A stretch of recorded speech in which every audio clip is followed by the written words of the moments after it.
हम सब लोग आज दिल्ली के इस विधानसभा चुनाव में आए हैं और निश्चित तौर से दिल्ली का जो चुनाव हो रहा है, जो यहाँ की जनता चाह रही है। कल मैं बुरारी विधानसभा के चुनाव में गया था, जो वहाँ के लोगों का लगाव अपनापन दिख रहा है कि वो कांग्रेस को पुराने जो शीला जी के समय के जो काम हुए हैं, कांग्रेस के समय जो काम हुए हैं, उसको लोग याद कर रहे हैं और चाहते हैं कि हमारी कांग्रेस की सरकार बने, कांग्रेस यहाँ मजबूती से आए।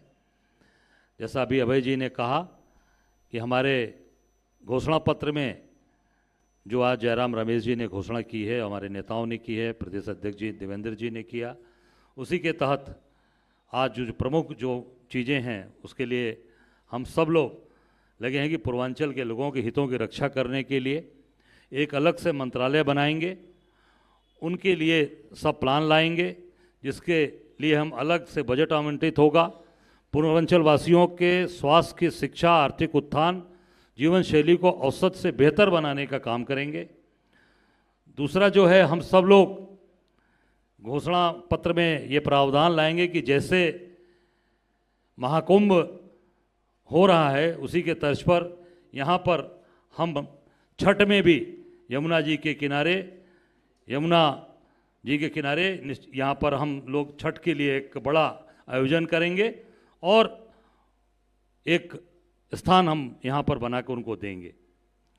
खासकर जो हमारे पूर्वांचल के जो भैया और बहन हमारे यहाँ हैं, उनकी आप और भाजपा की जो सोच है, वो सोच केवल और केवल लोगों को अपमानित करने का, उनको नीचा दिखाने का और हमारे पूर्वांचल के भाइयों और बहनों को रोहिंग्या, बांग्लादेशियों, घुसपैठियों की तुलना की जा रही है।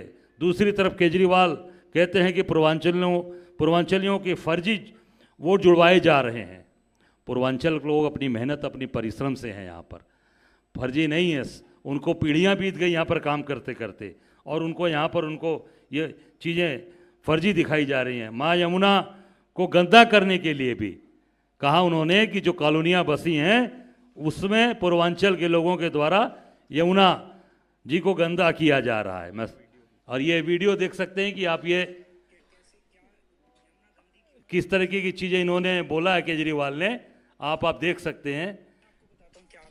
कैसे क्या यमुना गंदी क्यों है और कैसे साफ होगी। तो यमुना में दिल्ली में 1792 है, 1792 कच्ची कॉलोनी है। इन कच्ची कॉलोनियों में मोस्टली पूर्वांचल के लोग आके रहते हैं। इन कच्ची कॉलोनियों से जो मल निकलता था, डेली सीवर निकलता था, वो नालियों में जाता था और नालियों के जरिए सीधा यमुना में जाता था। ये एक बहुत बड़ा कारण था दिल्ली में यमुना के। आप ये सोच सकते हैं कि यमुना को गंदा करने का सारा जिम्मा, सारा ठीकरा ये फोड़ रहे हैं पूर्वांचल के लोगों पर।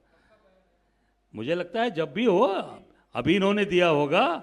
ऐसे आप पार्टी के चेयरमैन, सबसे बड़े नेता हैं, इनका बयान है ना, रिकॉर्ड में है, देखिए आप, पोस्टकास्ट उन्होंने किया है। तो मैं समझता हूँ कि ये पूर्वांचल लोगों को ये अपमानित किया जा रहा है। और निश्चित तौर से जो आज आप देख सकते हैं कि जो दिल्ली को बनाने में, दिल्ली को मजबूत करने में, दिल्ली को दिन रात मेहनत करके आगे बढ़ाने में पूर्वांचल लोगों का बड़ा योगदान है और उनको पूरी तरीके से आज उनको नीचा दिखाया जा रहा है। मैं समझता हूँ कि ये जो आज यमुना में आज चीज़ें जो नाले गिर रहे हैं, ये पूरी सरकार इसके लिए दोषी है। प्रदेश की सरकार, केंद्र की सरकार, ये सब लोग उसमें दोषी हैं। और पूरी तरीके से जो भी आज इन्होंने बड़ी बड़ी बात बोली है, वो सारी चीज़ें केवल और केवल दिखावा और केवल जो झूठी वादे यहाँ की जनता से किया। मैं अपने समय की बात करूँगा। जो कांग्रेस समय में जो इन्होंने अपने दिल्ली के अंदर 1792 कच्ची कॉलोनियाँ, जिसमें ज़्यादातर पूर्वांचल लोग रहते हैं, उनकी अवस्था यह है कि उनके पीने का पानी तक नहीं है, सीवेज सिस्टम नहीं है, रोजगार नहीं है, बच्चों को पढ़ाई के संसाधन नहीं है और बीमारियों की पूरी तरीके से वो परेशान है। और जो सबसे बड़ी बात है कि हमारे कांग्रेस के समय में जो केंद्र सरकार ने 52,344 फ्लैट स्वीकृत किए थे, उसमें से 35,744 निर्माण पूरा हो चुका था और 16,600 निर्माणाधीन थे, जो अब जर्जर हो गए, इनमें से 30,303 जो बने हुए थे उन्हें सिर्फ इसलिए नहीं दिए गए कांग्रेस का, क्योंकि ये कांग्रेस को श्रेय जाएगा और इसका पूरा पूर्वांचल लोगों को श्रेय इनको मिलता, और ये लगा कि कांग्रेस को श्रेय जाएगा, इस नाते ये पूर्वांचल लोगों को ये फ्लैट आवंटित नहीं किए गए। हम सब लोग यहाँ आए हैं, हम सब लोग उत्तर प्रदेश से आते हैं प्रदेश अध्यक्ष के तौर पे, और आपने सुना कि जिस बनारस की धरती से मोदी जी बड़ी बड़ी बात कर झूठ बोलकर चुनाव फर्जी तरीके से चुनाव जीत कर आए हैं। हम सब लोग आज वहाँ के सेवक हैं, वहाँ के लोग हैं, वहाँ के रहने वाले हैं। कण-कण में महादेव वहाँ विराजते हैं और कण-कण से हम लोग वहाँ से जुड़े हैं। मैं निश्चित तौर से अपने पूर्वांचल भाइयों और बहनों को कहना चाहूँगा कि घबराने की ज़रूरत नहीं है, कांग्रेस के साथ खड़े रहिए। कांग्रेस जो आपसे वादा की थी उसको डंके की चोट पर पूरा करेगी और आपका पूरा सम्मान करेगी। कांग्रेस के साथ जुड़िए, हाथ को मजबूत करिए और कांग्रेस आपको मजबूत करेगी। धन्यवाद।